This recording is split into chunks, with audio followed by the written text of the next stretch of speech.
Galaxy A42 5G première. Bonjour à toutes et à tous et bienvenue sur Phone Android. Aujourd'hui, on se retrouve pour vous parler du dernier smartphone sorti chez Samsung, le Galaxy A42 5G. Vous le savez habituellement, avant de commencer de parler du produit, j'aime bien vous faire un petit tour de ce qui se trouve dans la boîte et donc c'est ce qu'on va faire cette fois-ci encore une fois. On va retrouver évidemment le smartphone, mais on reviendra dessus juste après. Également un petit adaptateur secteur en USB type A et qui délivrera jusqu'à 15 watts. Vous retrouverez également un câble USB type A vers USB type C pour la recharge et la synchronisation avec votre ordinateur. Et pour terminer, un petit truc intéressant, une petite paire de kits main libre et petit spoil pour la suite du test, il est en jack 3.5. Allez, on va attaquer sur le smartphone et si vous avez déjà vu des modèles de Samsung cette année, vous ne serez pas perdu. Au dos du smartphone, on retrouvera un joli coloris gris qui ira du gris foncé jusqu'au plus clair. L'ensemble du motif est fait en pointillé qui vous offrira des reflets qui changeront de couleur quand vous orienterez le téléphone. Alors, un petit point à noter quand même, c'est que le dos et l'ensemble du contour du smartphone est en plastique et pas de la meilleure qualité. C'est ce qui me pose le plus problème sur ce smartphone, j'ai vraiment peur que ce plastique prenne rapidement les rayures. On retrouvera également au dos le module photo composé de 4 objectifs, mais je vous en parlerai évidemment sur la partie photo. Et à l'avant, une belle dalle qui vous permettra d'afficher les informations sur votre smartphone. Côté dimension, ce smartphone proposera une taille assez conséquente de 164,4 mm de hauteur, 75,9 mm de largeur pour 8,6 mm d'épaisseur et pour finir 193 grammes. Ça reste un smartphone qui est assez conséquent. Et niveau coloris, vous aurez le choix puisque Samsung en propose 3. Ce gris que vous avez juste ici qu'on a entre les mains, mais également un blanc et également un noir. Sur la tranche droite de l'appareil, vous retrouverez juste ici les boutons volume plus, volume moins et déverrouillage évidemment. Sur la tranche gauche, vous retrouverez absolument rien si ce n'est le chariot pour la carte SIM et la carte SD. Notez que vous pourrez switcher double carte SIM ou carte SIM plus carte SD, c'est vraiment à vous de voir.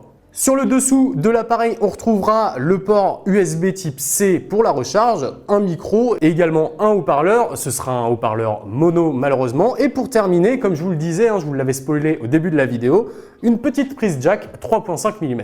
Vous pourrez donc y connecter sans problème n'importe quel casque, n'importe quelle paire d'écouteurs si vous le souhaitez. Et au sommet du smartphone, on retrouvera le petit capteur selfie juste ici qui lui se fait un peu moins oublier que le bas parce que l'écart entre le bord du capteur et le bord de l'encoche goutte d'eau est quand même relativement conséquent. Pour finir, on va s'intéresser à la partie principale de ce smartphone, l'écran qui est de 6,6 pouces, c'est un écran AMOLED avec des bordures de 2,5 mm de chaque côté et le menton qui est un petit peu plus épais et qui mesure 6 mm. Alors on va commencer par l'audio parce que pour changer un peu, tout simplement, d'habitude on peut commencer par l'écran ou les photos, mais là j'ai envie de commencer par l'audio. Il délivrera un son mono par son seul haut-parleur qui est juste en dessous de l'appareil. Et vraiment le son est plutôt bon, alors évidemment ça manquera de basse, c'est un peu comme tous les smartphones, mais l'ensemble des fréquences est plutôt bien équilibré et ce qui permet une écoute de qualité si tant est que vous ne montez pas au maximum du volume. Parce qu'évidemment si vous montez trop haut, ça va saturer, ça va dénaturer le son, il va y avoir de la distorsion, ce sera beaucoup moins agréable. Allez, on va parler de l'écran puisque je sais que vous l'attendez. On a le droit là à un écran Super AMOLED HD+, de 6,6 pouces et au ratio 29e, qui vous offrira une résolution de 1600 par 720 pixels pour une densité de 399 pixels par pouce. Le tout avec un taux de contraste de 1 million pour 1, bon c'est un peu habituel sur les écrans de Samsung en AMOLED, qui bien que moins puissant que ce que peut proposer les smartphones haut de gamme de la marque, reste totalement satisfaisant même en plein soleil. Dernier point sur cet écran, c'est sa fréquence de rafraîchissement, il sera limité à du 60 Hz.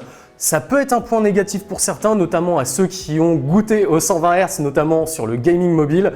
Voilà. Je devais vous le signaler. Malgré tout, cet écran propose une très belle qualité d'affichage. C'est d'ailleurs même surprenant quand on le sort de la boîte et qu'on l'allume la première fois. Il a un écran de très bonne qualité pour un smartphone à moins de 400 €. La calibration est correcte, les détails sont nets et les couleurs vives. C'est vraiment agréable à utiliser au quotidien.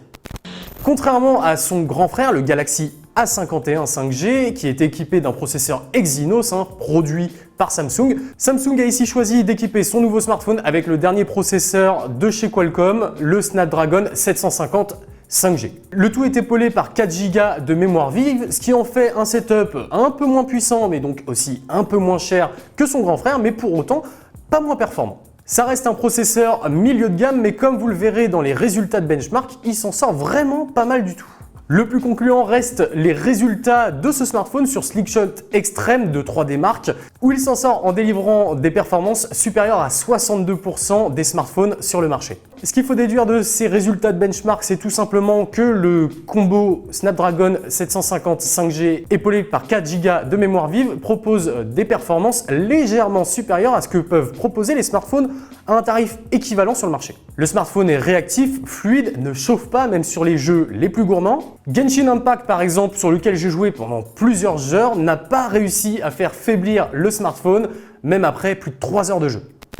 Côté stockage, le Galaxy A42 5G propose 128 Go, en réalité 106 une fois que l'OS et les applications de Samsung sont installées sur le mobile, mais vous pourrez étendre ce stockage jusqu'à 1 Tera avec évidemment le slot de micro SD. Une bonne capacité de stockage de base donc, avec en plus des belles perspectives d'évolution, ce qui vous permettra de stocker toutes vos applications, vos jeux, vos photos et vos vidéos sans trop de problèmes.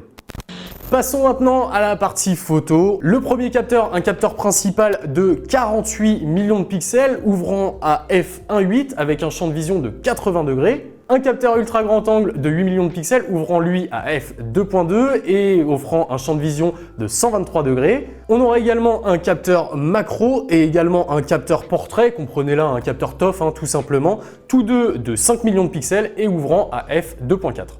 Bon, vous n'aurez pas de téléobjectif sur ce smartphone, mais vous pourrez toujours faire un petit zoom numérique. En plus, vous avez un capteur principal de 48 millions de pixels. Ça pourrait vous permettre de cropper un tout petit peu dans la photo sans trop perdre de qualité. Côté vidéo, bien que l'écran ne puisse pas vous permettre de l'afficher, vous pourrez filmer jusqu'en 4K 30 images par seconde.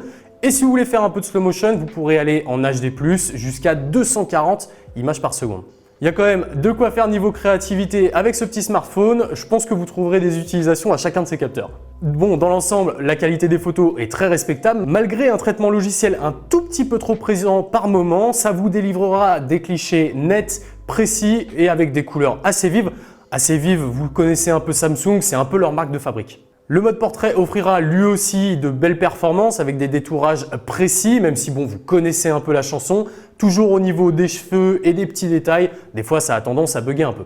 L'ultra grand angle par contre c'est pas le plus convaincant du marché, très vite vous vous retrouverez avec des zones floues sur les bords de l'image, des pertes de détails, ça va lisser un peu trop l'image et en plus de ça le traitement logiciel a tendance à réaccentuer les détails pour rendre un peu de qualité à l'image et ça rajoute des aberrations chromatiques sur les droites et du coup quand vous zoomez très vite ça se voit. Finalement le capteur qui m'a intéressé le plus sur ce smartphone c'est le capteur macro, généralement c'est un peu le laissé pour compte mais cette fois-ci il propose de belles performances et il a tendance contrairement aux autres à ne pas trop sursaturer l'image, ce qui permet de vous retrouver avec des clichés qui en plus d'être nets ont des résultats de couleurs assez fidèles à la réalité. On va finir maintenant avec le capteur selfie qui est lui de 20 millions de pixels et qui s'en sort plutôt bien dans l'exercice pour lequel il est fait, c'est-à-dire prendre des photos de soi.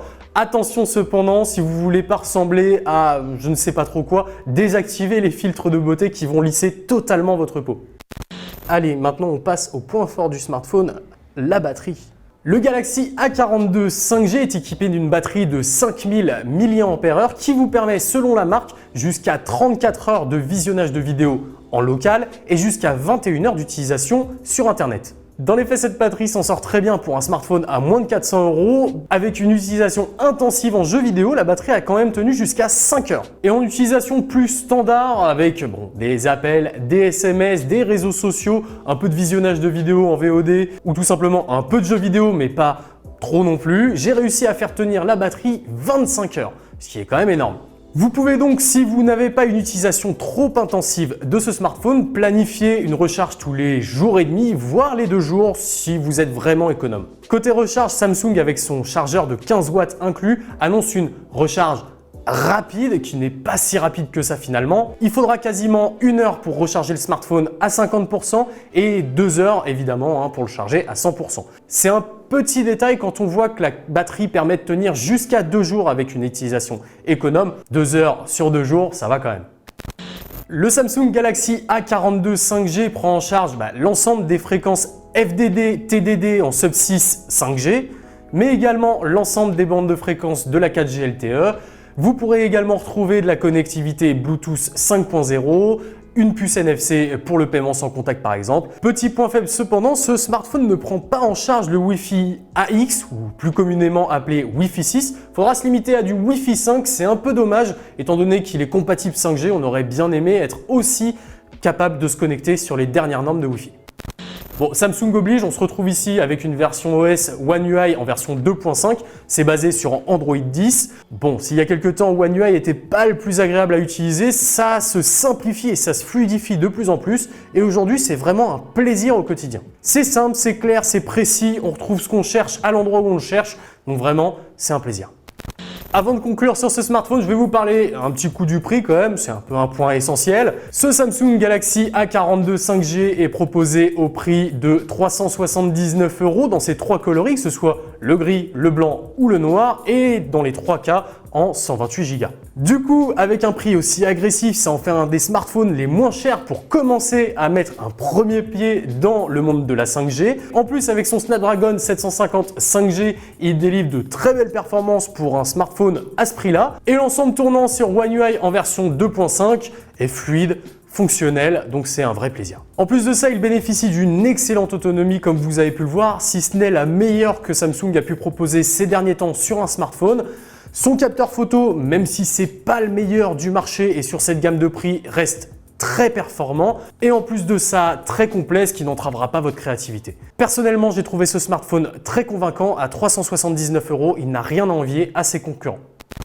Voilà, j'espère que ce petit test du Samsung Galaxy A42 5G vous aura plu. Si c'est le cas, vous connaissez la chanson, le petit like qui nous soutient, mais vous pouvez également vous abonner et activer la cloche pour ne pas louper les prochaines vidéos qu'on vous proposera sur la chaîne. Si vous avez des questions, n'hésitez pas à les poser en commentaire, on se fera un plaisir de vous répondre, vous le savez. C'était Nacrium pour Phone Android, à bientôt.